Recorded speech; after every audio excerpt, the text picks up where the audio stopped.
దుట్టా రామచంద్రరావు కూతుర్ని పెట్టడానికి మీరు ఆ రోజున జడ్పీ చైర్మన్గా కొడాలి నాని, నువ్వు, జోగి రమేష్ గారు, ఈ నాయకులందరూ జగన్మోహన్ రెడ్డి దగ్గర ఒత్తిడి చేయలేదా?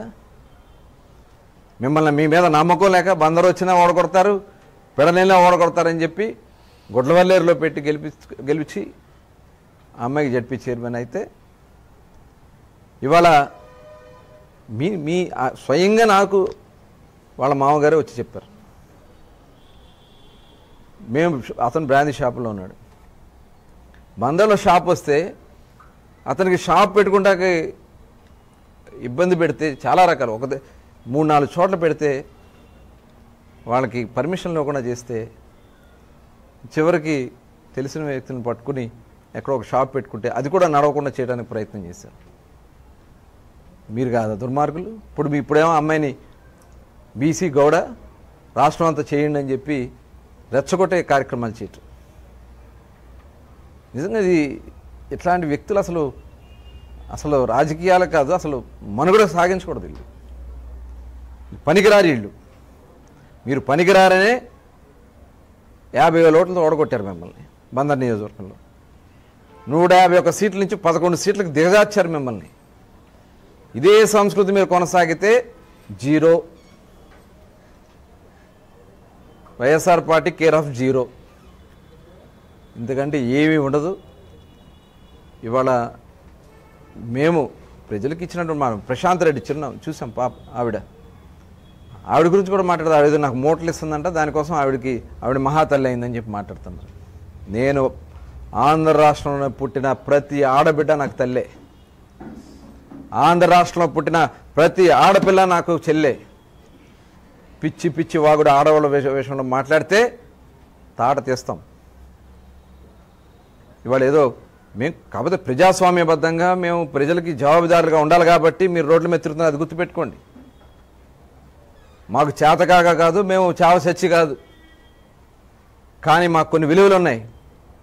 నువ్వు అక్రమంగా కేసు కట్టినా మౌనంగా ఉన్నా, అక్రమంగా నా మీద ఇంటి మీదకి అనేక సార్లు పోలీసులు పంపించినా మౌనంగా మదనపడ్డాం లోపల. కేవలం నువ్వు చేసినటువంటి కార్యక్రమాల వల్ల మా మావయ్యను పోగొట్టుకున్నాం. కానీ ఏ రోజు నేను మాట్లాడలే.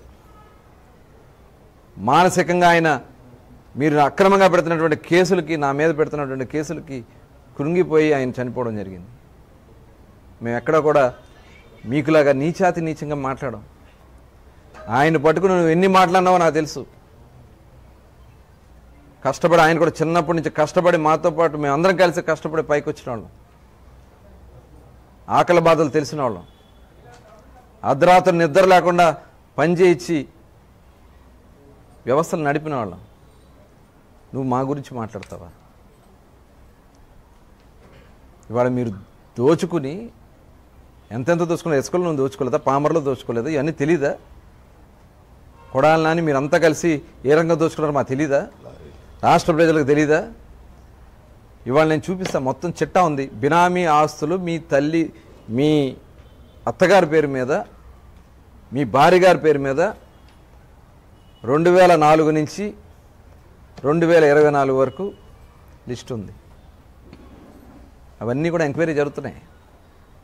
అయిపోయిందిలే, నేనేదో మాట్లాడేస్తాను, నన్ను అరెస్ట్ చేస్తే నాకు సింపతి వస్తుందనో. అవినీతి చేసిన వాడిని ఎవరూ హర్షించరు. ఇవాళ మీరు చేసే ప్రతిదీ నోట్ అవుతుంది, కౌంట్ అవుతుంది, ప్రతిదానికి మూల్యం చెల్లించుకోవాలి. ఇవాళ చంద్రబాబు నాయుడు గారిని అసెంబ్లీలో మీరు అవమానపరిచినటువంటి విధానానికి ఒకడికి రొంగెలిసిపోయింది. ఇంకోడేమో అదేంటి ఏమంటారు దాన్ని, జాకెట్ వేసి తిరుగుతున్నాడు. అదేలే బ్యాకెట్ జెల్టో దాన్ని ఏమంటారు నాకు తెలియదు, కానీ అది వేసి తిరుగుతున్నాడు. ఇప్పుడు నెక్స్ట్ ఇటు గోసేటు తిరుగుతుంది. ఇట్లాగే మాట్లాడితే ప్రజలు ఆల్రెడీ పైన చొక్కా ప్యాంటు ఓడదీశారు. చూశారు కదా మొన్న ఎలక్షన్స్లో 94% మ్యాండేట్ ఇచ్చారు. 94% మ్యాండేట్ వాళ్ళ ఆంధ్ర రాష్ట్ర ప్రజలు మాకు ఇచ్చారు. అలా మేమేం విర్రవేగట్లేదే. మేము తలుసుకుంటే వచ్చిన తొలి రోజే మీరు జైల్లో ఉండేవాళ్ళు. అలా మేము చేయలేదే.